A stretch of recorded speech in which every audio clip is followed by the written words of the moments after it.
There's a growing industry in the Western world that seeks to counter radicalization, fight radicalization. That is the process by which someone develops an intention to commit an act of political violence or support the committing of an act of political violence. But the question is this industry, which is huge, and we'll discuss it in a sec, is this industry even effective? Is it doing what it sets to achieve? And even if it is, at what cost? Welcome to DoubleTake, a podcast by Yaqeen Institute that looks into questions and ideas around Islam and Muslims that give us pause. Make sure you subscribe on Apple, Google, and Spotify. And if you want to watch us, of course, on YouTube. Today on the show, we're looking into counter-radicalization, the industry. Is it effective? And how is it affecting everyday Muslims? With me today is Dr. Tarek Younis, author of the paper Counter-Radicalization, a critical look into a racist new industry. Dr. Tarek Younis, assalamu alaikum and welcome to DoubleTake. Alaikum assalam wa rahmatullahi wa barakatuh. Jazakallah khair for having me. Dr. Tarek, thank you so much once again. You're a clinical psychologist and you lecture psychology in Middlesex University. When we look at the tip of the iceberg of this industry, it seems to have a relatively noble cause. I mean, all of us want to eliminate terrorism on our streets. It makes us uncomfortable. We've seen the impact of this whole thing on our lives and on wider society as well. But when you scratch the surface and see how much is being built under the umbrella of countering radicalization, the funding of programs in mosques, the funding of curriculums, Muslims being under surveillance, the development of new media organizations that hire Muslims. I've seen this. I mean, my close friends were hired by organizations like Breakthrough Media, where they hire Muslims to then present a new narrative to Muslims. It seems like so much is going on that, a layman Muslim doesn't really kind of understand. So I'm hoping in today's episode, you can help us figure out what is going on. I hope so too, inshallah. I mean, it is quite complicated. And I think its complication really derives from how comprehensive it is. So I look forward to this discussion. So to kick it off, a radical question to kick it off. Sorry, I'm really bad with dad jokes. The program in the US is CVE, Countering Violent Extremism. Same thing in Australia. In the UK, it's called Prevent. To kick it off, what is radicalization? What is counter-radicalization? And what's it setting to achieve? So radicalization is often conceived of, as you had introduced, the process by which an individual goes towards the end of either committing an act of terrorism or supporting an act of terrorism.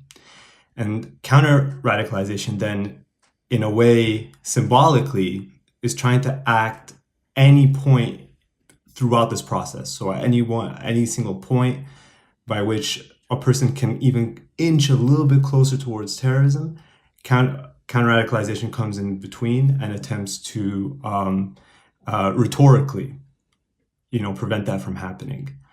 I think a lot of this is obviously quite commonsensical.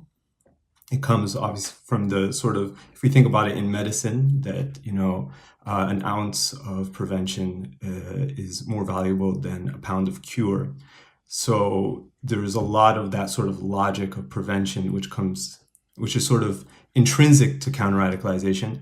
But one of the things that's also most significant is the idea of pre-crime, because right now this isn't just, trying to stop someone from potentially developing whatever disease in the future. We're actually entering into forensic territory, right? We're entering into criminal territory, which involves now rendering certain people potentially more suspicious than others when we're trying to actually prevent them from becoming terrorists in the future. I think, Dr. Tarek, it's probably worth explaining the definition. How would we define terrorism? Because these terms, once we understand them, we can understand the programs a lot more in the framework of Western context. So, if you don't mind, I know kind of it's really intricate, but in your mind, how should we define terrorism, radicalization, and then extremism? What I got from you earlier was the extremism is kind of the ideological bedrock. Radicalization is the process of developing the intent to commit an act of violence, but it's just before you commit. And then terrorism is obviously committing the act or supporting the committing of the act. So is that correct, or is there kind of more nuance that I need to understand to then unpack the industry?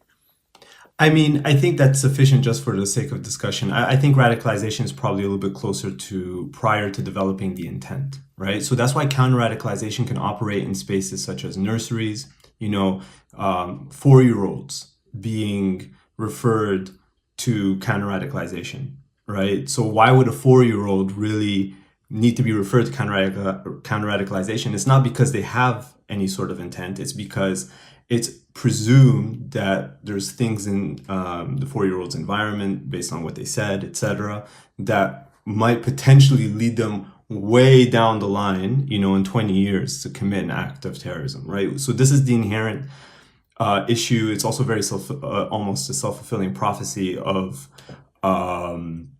rather circular logic. I'm going to correct myself. It's a circular logic of counterterrorism in terms of counter-radicalization, that you're sort of assuming someone will commit an act in the future, and therefore you're already policing them. You're already securitizing them.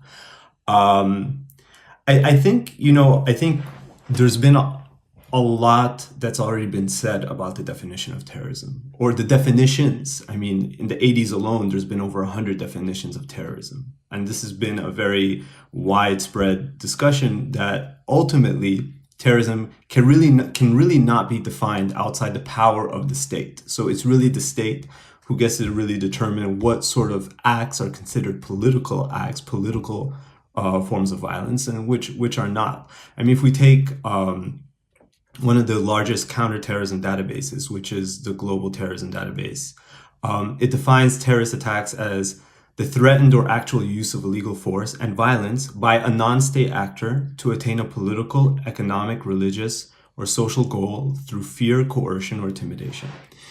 So this is perhaps a common definition that's given. Though if anyone's paying attention, so what are sort of the factors here? We have a non-state actor who's using violence to attain a political, economic, religious, or social goal through fear or coercion. No matter of their ideology, or no matter of, Precisely. Despite all of that. Okay, fine. Exactly. And so this is where things become very interesting.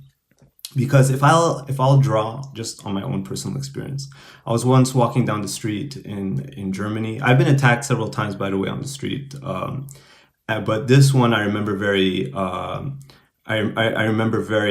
acutely, because there was a man who approached me and he looked like he was about to attack me. Luckily, I had a friend who sort of got in the way between myself and the attacker. And the attacker was screaming, "Du bist Dreck." So in German, that means "you're dirt. Get out of my country." So he's saying, "You're dirt. Get out of my country. Get out of my country." And he was about to actually attack me. So there we have a non-state actor. We have an obvious intent of violence, and we have fear and intimidation, right? From that person towards you, sure. From that person towards me, it fits within the realm of terrorism. Right? And this is where things become really interesting, as other people have already argued. If you really think about it, almost every attack of racism and xenophobia, especially by white people, would actually fit within a definition of terrorism. But of course, it hasn't. The only sort of attacks that are often recorded by white people is if they are explicitly ascribed to certain far-right groups. Now, some researchers have tried to make sense as to why white people happen to be so privileged from being ascribed terrorism, right? And so there's often sort of that common reference that, it's a mental health issue. Sure.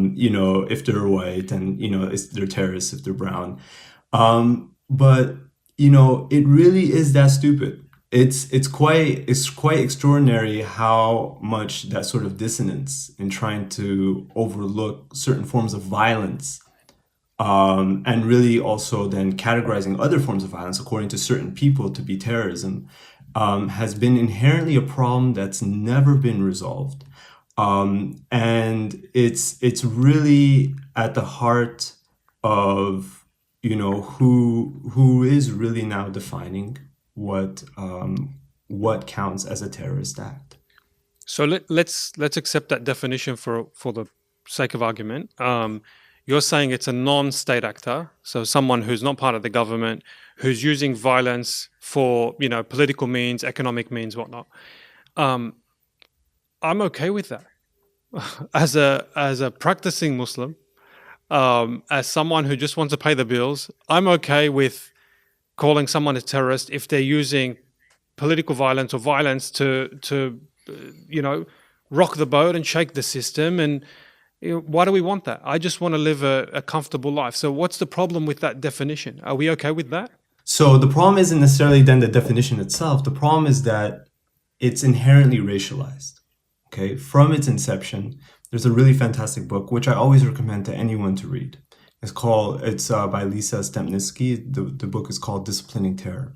And she provides a historical overview of how the word terrorism sort of developed. And remember, when we're developing definitions, even in mental health, there's a lot of words which are inherently meaningless. I'm not saying that they're absolutely devoid of meaning. I'm saying they're very difficult to define. That's my point, right? So if you want to define the word well-being, there's really no definition of well-being. It's just all the practices, all the institutions that are formed around it that conceptualize well-being in practice. And counterterrorism is exactly the same thing. So for us to really understand counterterrorism, you actually have to look at how it's developed in practice, how it developed based on colonial logics, counterinsurgency, which then, you know, in the Cold War developed as a particular field towards the Soviets.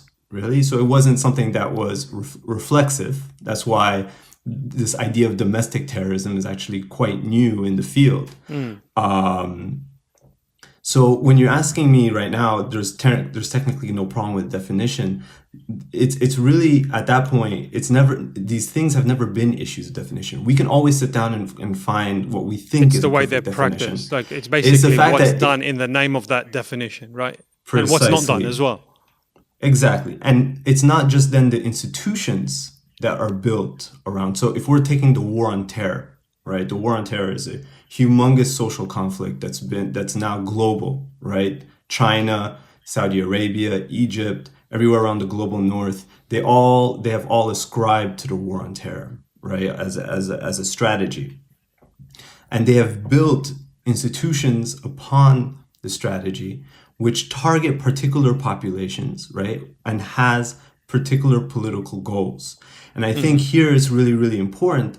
This is why myself and so many people, and an increasing number of people, we all say we can't use terrorism. We don't want counterterrorism because counterterrorism will do nothing actually in terms of securing people's human rights. The sort of democratic values that people ascribe to. It doesn't do anything like that. Counterterrorism, what it does is that it creates a two-tier justice system. It ascribes certain people's violence as worse than other people's violence, even though those two might be actually committing the exact same type of act and might actually ascribe to that very same definition, right? And so it would be far better than to actually get rid of that apparatus and that strategy. We might be jumping the gun here a little bit and sort of, it's sort of this discussion that I'm usually having is usually the one I'm having at the end of any conversation. But, the Transnational Institute, for example, which we can link, hopefully, gave a progressive sort of agenda of how we can go beyond the war on terror that is very, very evidence-based, that's very theoretical, and that, it's possible. We can create a more equitable system of justice. On the topic of counter-radicalization, what's happening in the name of this industry, in the name of these policies, specifically towards Muslims? Like why are we so focused on this? Like what's happening in the name of counter-radicalization towards Muslims? That's a great question. So, there was a Muslim woman. She wears the niqab, and she went to see a therapist here in the UK for trauma.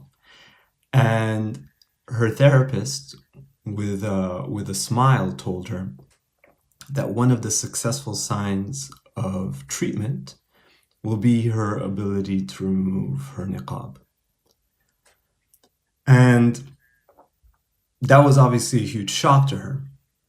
What's interesting here also, if I may just add, was that she was afraid of a prevent referral, which I can get to. But immediately here, what we're seeing is that sort of rhetoric is very pervasive, right? This idea of liberation of women, etc. Sure, All of that has become securitized. Another example that I write upon, I sort of analyze in my research, just to express how concerning all of this is. There was a girl who was experiencing very severe domestic abuse, and she was seeing a mental health team here in the UK, and she converted to Islam, and there were already this sort of trepidation as to what's going on with her.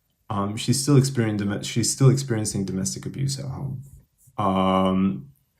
She put on the hijab, and suddenly what took precedence in the clinical discussions was the possibility that she might be actually radicalized. So because she put on the hijab, all of a sudden domestic violence was a secondary sort of concern to what took primacy, which is the possibility of radicalization. And we know already how much, obviously, Muslim women's bodies, headscarf, niqab, and all that has played such an obvious sort of point of conflict when it comes to issues of integration, citizenship, whatever, all of that across the West, right? So, but here you see that link now between securitization and integration. So that's already sufficient, but it's then including other things. So actual grievances, so our democratic right to have grievances towards what the state is doing. The logic of counter-radicalization as it then applies to Muslims is that when a Muslim has an issue with the state, that's immediately a vulnerability towards radicalization. Right?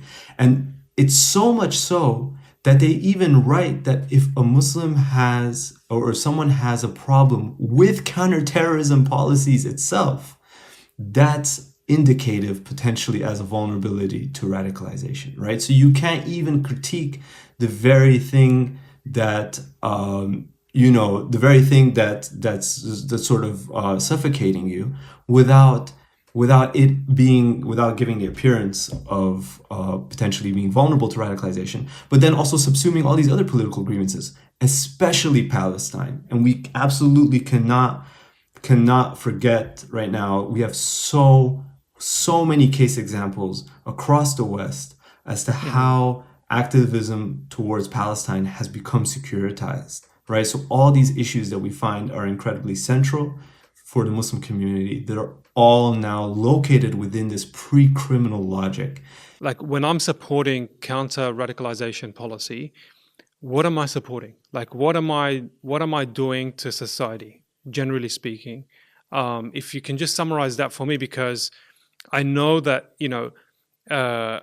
things are kind of built into this industry that we're probably against, but in the name of stopping terrorist attacks, maybe I'm comfortable with isolated events that affect certain people.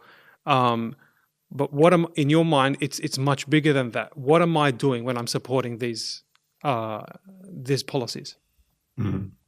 That's an excellent question. So the very first thing you're doing when you're supporting counterterrorism, counter-radicalization, you're already supporting what's now been widely discussed as this good Muslim, bad Muslim dichotomy, right? You're supporting a potential logic that we can find and capture Muslims who are bad, and therefore you are good. And I think it's very important to, I explained that role for myself in a chapter that's now publicly available, as to how we can't neglect the sort of personal influence that has on us. You know, we know that Muslims who are continuously sort of condemning terrorism, who are playing the role within the counterterrorism apparatus, be it counter-radicalization, whatever, they are the good Muslims, right? But what's really important is that even if someone doesn't have that intention, the moment you're playing into a wider rhetoric or a wider strategy which dichotomizes Muslim between good and bad, you're immediately throwing other Muslims under the bus. And by that, you know, I mean Muslims who haven't done or said anything, right? Or even if, Muslims let's say, who are a Muslim, just not engaged in the topic, or just kind of a living, you know, their lives as practicing Muslims, not interested. They're just laymen's. exactly, exactly. And this is really, really significant for people to understand. And that's why we can't be self-centered in our sort of advocacy to stop violence. We all as Muslims want to stop violence, but we need to have a wider understanding of violence, and that includes the violence of state strategies itself. And by the way, counterterrorism is just one of them, right? There's austerity, there's so many other sort of forms of violence which are occurring through state policies, right? So I think it's one where we have to have a wider recognition of violence that doesn't somehow suit political agendas. So, Dr. Tariq, honestly, if I'm the leader of a country, big if, and I have a terrorism problems, I won't leave a stone unturned. Like I'll do what it takes to just remove that. If that means, you know, playing with national identity, dialing up identity politics, I don't know. I just need to stop, you know, terrorism. So what's the problem with that? You know, I kind of get the logic. So, you know, what's really interesting, I'll be honest with you, is that your exact point that you just said right now was said almost in those exact words by Theresa May, the former Prime Minister of the UK. She said, if human rights will get in our way to enact our counterterrorism strategy, then we need to change or modify our human rights, right? So she's already sort of exactly playing to that discourse that you just mentioned, which is sort of leaving no stone unturned. To this, you know, it's a ridiculous premise in and of itself, but just to sort of answer to it, I once drew an analogy for an article that I had written online, which we can share, about if we suppose we take a mayor who has a rat problem, right? And there's sort of a rat infestation in a village, and everyone's sort of complaining about it. So what the mayor does, he comes up with this genius idea, because he knows the rats are scurrying around the sewers. So he poisons the sewer water, because he knows inevitably that's going to, you know, at least kill, if not manage, the rat problem entirely. The problem with that, obviously, you know, is that it's poisoning the town's water, and now people are getting sick. So it's enacting a form of violence to stop an issue, right? And I think here, one of the problems with this analogy, really the limitation of this analogy, is that if we were to complexify it just a little bit more, really the poisoning of the water isn't affecting everyone in the town. There are certain people in this town that are privileged from drinking poisoned water. And there's wide sectors of the population that are actually drinking poisoned water and are getting ill. And there's a lot of ways by which we can draw similes here to the impact of the war on terror on Muslims. So if I'm going to just work off that analogy, so you're saying the poisoning of the water supply, I get it, is playing with what? It's you know, making people more equal than others. It's developing systemic racism in society. What else is it doing with regards to, you know, counter-radicalization strategy? So the actual impact of the war on terror has been, you know, reproducing the fact that Muslims are a suspect community, right? It actually recreates that very narrative, which technically they don't want, right? Because one of the factors that we know might lead someone down any road towards violence is marginalization, right? So Yeah. the more you marginalize anyone, really, the more you suffocate them, the more you're creating the sort of atmosphere which is going to push them towards having So to it's find it's some. counterproductive. It's actually leading towards the actual thing that it's trying to eradicate, right? Exactly, because if we think about violence, also think we have to imagine violence as a form of communication. I think we often think about violence as just simply this act, but violence is often, if not always, a form of communication, right? And so the more you're sort of suffocating someone, the more you're sort of closing off forms of communication. And I think it's really, really quite significant for Muslims. What that's led to. I mean, here I draw on the idea of Islamophobia, right? And I think we haven't really brought in Islamophobia into this discussion yet. We know already that post 9/11, explicit, very sort of verbal and physical forms of abuse have increased tremendously. We already know that, and I used to consult for the police for a number of years just on that issue. But we haven't really fully captured the impact of the war on terror on the Muslim communities. We have much wider ideas now than we did, right after 9/11. But if we're thinking about poisoning the water, we have to think about what Islamophobia is.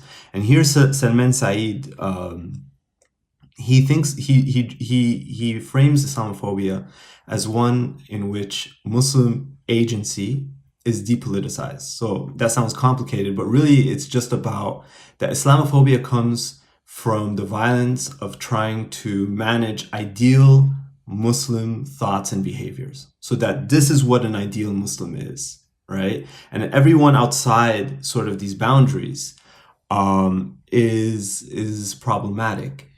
And in essence, that's what counter-radicalization really is, right? Counter-radicalization is trying to create these sort of boundaries, these symbolic boundaries of what is a sort of ideal Muslim, right? And who are the sort of out of bounds Muslims that we need to always keep an eye on. And naturally, that has related to so much suffocation. So if we think about the chilling effect is that people stop speaking out. So Muslim youth. I met a Muslim a sister, 17-year-old adolescent. And her story always touches my heart, which is always why I share her story so often. She's 17 years old in a secondary school, so high school here in the UK. And, we had just a private conversation. I've never really written about her situation, but, she was talking to me. And she was telling me, she was like, look, Tarek, I've been afraid of sharing my thoughts on issues for years.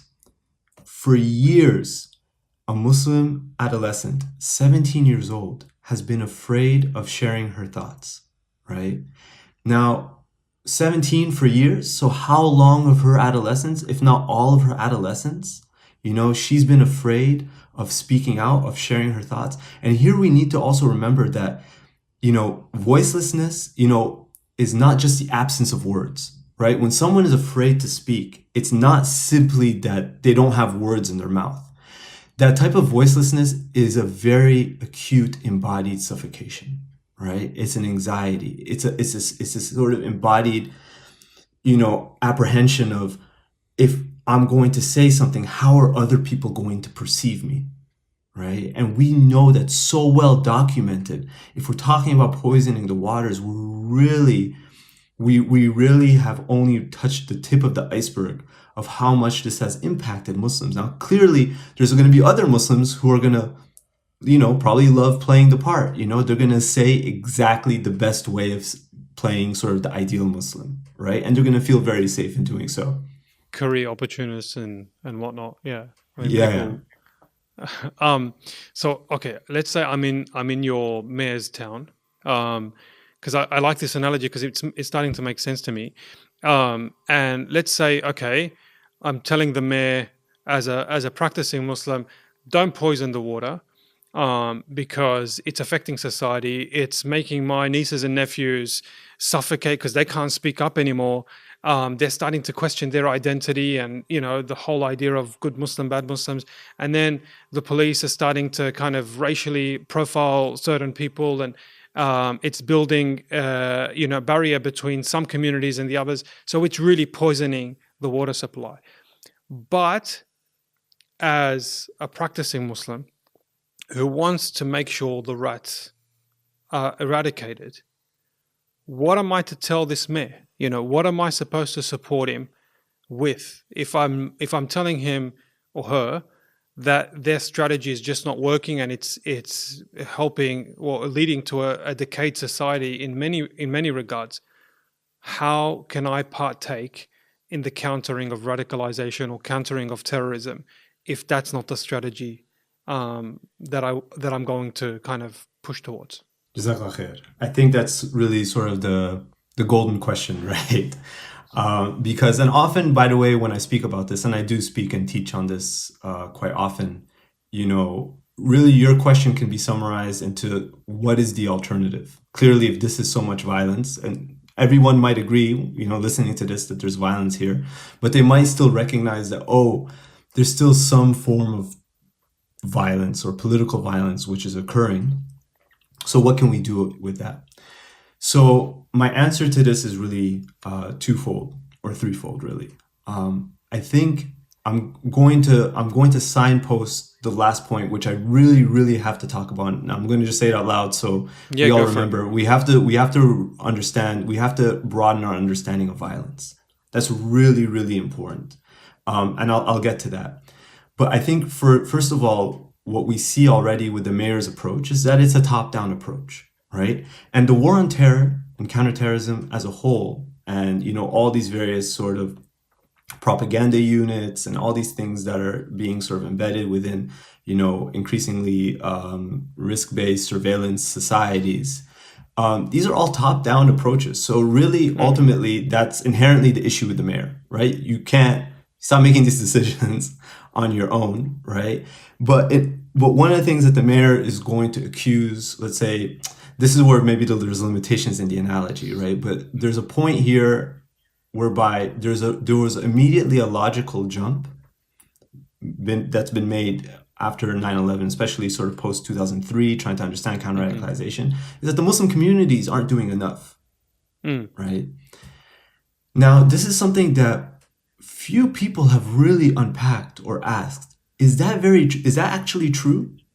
There's one study that showed that actually Muslims are very good at self-policing, right? So, Muslims, if they see someone who, is speaking very explicitly about forms of violence, whatever it might be, they're going to refer them, right? I mean, the very tragic Manchester bombing is probably, a very explicit example of that, whereby the Manchester bomber was actually referred twice by the mosque to the police.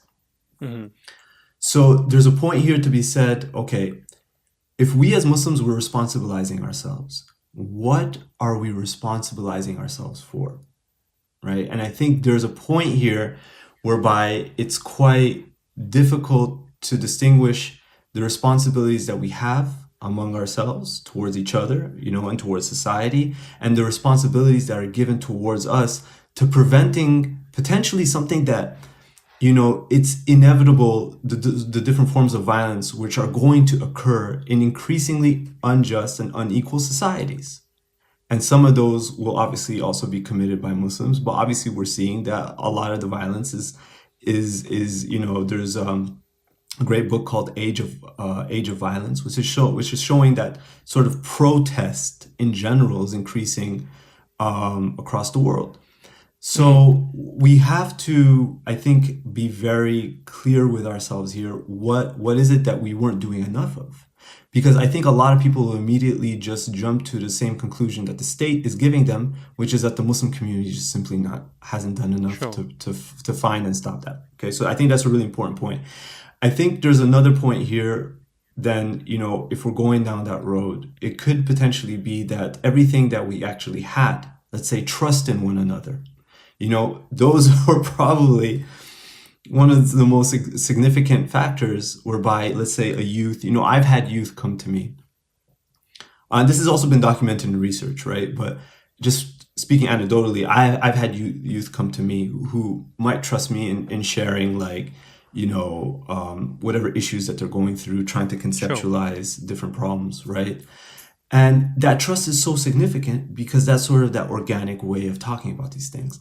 But now with surveillance and informants, you know, and certain people who are taking state funding, and other people who aren't, we know very well right now, documented in research, how that completely breaks the trust in the community, right? That was a CVE program in Boston, for example, and here in the UK, where people just simply are unsure who to talk to. And that was actually very particular to my own research experience into CVE in the UK.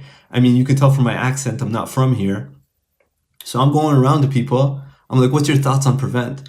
I swear to you, subhanAllah, I've had people, my brothers, just walk away from me right away. I mean, it's too risky. Because it's, who is this guy? You know what I mean? But that sort of distrust is inherently, so there's so many of these factors. There's ways for us to sit down and think about what do we have to do to rebuild trust within the community, right? Even especially, let's say, among ourselves, but also within wider society, you know, and CVE is the antithesis to that. But then I think, again, there's also the point of violence. And I'm going to just end on this point, but I think it's so significant. And this is something I've also, I relate to into the Yaqeen article, but I've also written a little bit more about. Let's take the idea of violence in and of itself and broaden it. There's a recent femicide census, which just came out here in the UK, which has shown that 1 in 3 women, a woman is killed every 3 days here in the UK, right? A woman is killed every 3 days, you know, from it's the domestic homicide. And that's an absolutely incredible number, right? And if you think about, if you actually read the report, one of the things that they mention, why this is continuously happening, why it's getting worse, is because femicide, you know, or domestic abuse, domestic violence in general, is not taken as a systemic issue, right? Now, hypothetically, we can create the exact same sort of surveillance apparatuses to capture men who might potentially become violent in the future. That all that is available, right? The sort of psychological profiles, all these things are available. The reason why that's most likely not happening, in my opinion, I mean, this is a very limited sort of hypothesis, but one, most, if not all, I mean, you know, the vast majority of domestic violence and femicide in general is done by white men. And 2, there's obviously alcohol involved, right? I mean, we know in research, you know, in association to violence, if people really, really want to think critically about what are sort of the things that precipitate violence, you know, you actually can't avoid a discussion about alcohol. And suddenly you're actually supposed to now engage in a wider discussion about, you know, well, should there be sort of these surveillance strategies around people who drink?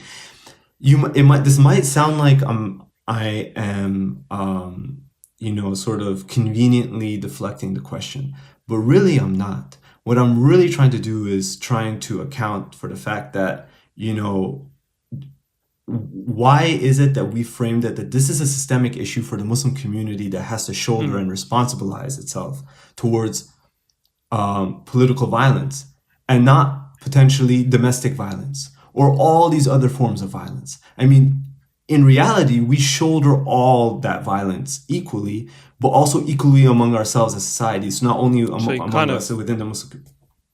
You kind of want to go back to the original definition that you mentioned about terrorism and how it's defined, that it's all acts of violence, and you kind of want to emphasize that. Is that we've kind of gone full circle here?